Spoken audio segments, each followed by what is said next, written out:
ਹਾਂਜੀ ਭਾਜੀ, ਮੇਰਾ ਸਵਾਲ ਸੀ ਕਿ ਇੱਕ ਨਾ ਆਪਣਾ ਮੁੰਡਾ ਸੀ ਇੱਥੇ, ਤੇ ਜੀ ਉਹਦਾ ਨਾ ਆਪਣਾ ਗਾਰਡੀਅਨਸ਼ਿਪ ਦਾ ਕੇਸ ਪਾਸ ਹੋਇਆ ਸੀ, ਹਾਂਜੀ ਤੇ ਉਹ ਦੂਸਰਾ ਵੀ ਕੇਸ ਉਹਦਾ ਚੱਲਦਾ ਪਿਆ ਸੀ ਨਾਲ, ਤੇ ਉਹ ਉਹਨਾਂ ਬੰਦ ਨਹੀਂ ਕੀਤਾ। ਉਹ ਕਹਿੰਦੇ ਜਦੋਂ ਤੁਹਾਡਾ ਗ੍ਰੀਨ ਕਾਰਡ ਆਊਗਾ ਉਸ ਤੋਂ ਬਾਅਦ ਬੰਦ ਹੋਊਗਾ।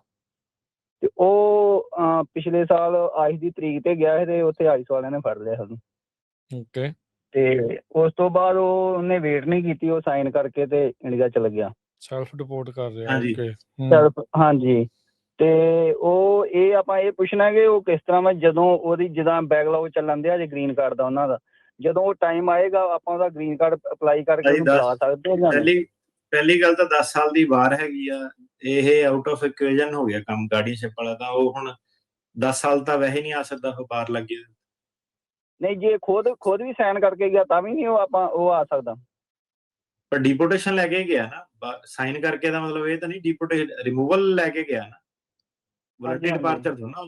ਖੁਦ ਸਾਈਨ ਕਰਕੇ ਰਿਮੂਵਲ ਹੁੰਦੀ ਆ, ਉਹ ਤਾਂ ਫਾਈਟ ਕਰਕੇ ਕੋਰਟ ਦੇ ਵਿੱਚ ਵਕੀਲ ਦੇ ਥਰੂ ਉਹ ਵੋਲੰਟਰੀ ਡਿਪਾਰਚਰ ਹੁੰਦੀ ਆ, ਉੱਤੇ ਨਹੀਂ ਲੱਗਦੀ। ਸੋ ਆ ਜਿਹੜਾ ਤੈਂ ਕੇਸ ਮੈਨੂੰ ਦੱਸ ਰਿਹਾ, ਇਹ ਕਈ ਲੋਕਾਂ ਨੇ ਆਪਣਾ ਕੰਮ ਜਿਹੜੇ ਸਪੈਸ਼ਲੀ ਜਿਹੜੇ ਸਿੱਧੀ ਮੈਂ ਗੱਲ ਕਰਾਂ ਸਪਸ਼ਟ, ਜਿਹੜੇ ਬਾਹਲੇ ਪੋਲੇ ਜਿਹੜੇ ਡਾਇਰੈਕਟ ਫਲਾਈਟਾਂ ਤੇ ਆਏ ਸੀਗੇ, ਉਹਨਾਂ ਦੇ ਕੰਮ ਆ ਸਾਰੇ। ਗਾਰਡੀਅਨਸ਼ਿਪ ਵੀ ਹੋ ਗਈ, ਸਾਰਾ ਹੋ ਗਿਆ। ਜਦੋਂ ਇਹ ਸਾਰਾ ਸੀਗਾ, ਸਾਈਨ ਕਿਉਂ ਕੀਤੇ ਉਹਨੇ ਵਕੀਲ ਦੇ ਥਰੂ, ਉਹਨੂੰ ਕਰਕੇ ਜਿਹੜਾ ਸੀਗਾ ਵੋਲੰਟਰੀ ਡਿਪਾਰਚਰ ਲੈ ਕੇ ਜਾਣਾ ਚਾਹੀਦਾ ਸੀਗਾ। ਤੇ ਹੁਣ ਆ ਜਿਹੜੀ ਚੀਜ਼ ਸੀਗੀ, ਇਹ ਉਦੋਂ ਕਈ ਵਾਰੀ ਆਪਾਂ ਵੀ ਕਹਿੰਦੇ ਰਹਿ ਗਏ ਉੱਥੋਂ, ਪਰ ਜਨਤਾ ਨੇ ਸੁਣੀ ਨਹੀਂ। ਗਈਆਂ ਨੇ ਗੱਲਬਾਤ, ਜਿਹੜੇ ਚਲ ਗਏ ਹੁਣ ਪਛਤਾਉਂਦੇ ਆ ਉੱਥੇ ਜਾ ਕੇ ਕਿੱਦਾਂ। ਤੇ ਹੁਣ ਜਿਹੜੇ ਸੀਗੇ ਲੋਕੀ ਹੇਬੀਅਸ ਤੇ ਬਾਹਰ ਵੀ ਆਉਣ ਲੱਗ ਪਏ ਆ। ਸੋ ਇਹ it's on him, it's not on anyone else. ਇਹਨੇ ਮੂਰਖਤਾ ਕੀਤੀ ਆ ਬੰਦੇ ਨੇ। ਸੋ ਇਹ ਰਿਮੂਵਲ ਵਰਸਸ ਵਲੰਟੀਅਰ ਡਿਪਾਰਚਰ ਦਾ ਇਹ ਮਤਲਬ ਹੋਇਆ। ਹਾਂਜੀ ਭਾਜੀ, ਉਦੋਂ ਗਲ-ਗੁਲ ਪੈਂਦੇ ਸੀ ਵਕੀਲਾਂ ਦੇ ਕਿ ਤੁਸੀਂ ਸਲਾਹ ਅੰਦਰੋਂ ਜੁੜਲੀ ਜੀ ਬਣ ਜਾਂਦੀ ਸੀਗੀ ਜੇਲ੍ਹ 'ਚ ਬੈਠਿਆਂ ਦੀ, 4 ਜਣਿਆਂ ਦੀ। ਬੜੇ ਜਾਣੇ ਉੱਥੋਂ ਜਿਹੜੇ ਸੀਗੀ ਡਾਇਰੈਕਟ ਫਲਾਈਟਾਂ ਵਾਲੇ, ਬੜੇ ਜਾਣੇ ਜਿਹੜੇ ਸੀਗੇ ਇੱਕ ਲਾਡਲੇ, ਜਿਹੜੇ ਕਾਫੀ ਜਿਹੜੇ ਸਿੱਧੇ ਹੀ ਆ ਗਏ ਸੀਗੇ। ਤਾਂ ਆ ਕੇ ਤਾਂ ਪਹਿਲਾ ਦਿਨ ਹੀ ਜਿਹੜਾ ਗਿਆ, ਤਾਂ ਕਦੀ ਇੱਧਰੋਂ ਦੀ ਭੈਣ ਦਾ ਫੋਨ ਆਣਾ, ਕਦੀ ਉੱਧਰੋਂ ਕਿ ਲੈ ਵੀ ਆ ਤਾਂ ਆਪਣਾ ਜੀ ਸਾਡਾ ਇੱਕ ਦਿਨ ਵੀ ਟਿਕ ਨਹੀਂ ਸਕਦਾ ਜੇਲ੍ਹ 'ਚ, ਏਦਾਂ ਨਹੀਂ ਉੱਦਾਂ ਨਹੀਂ।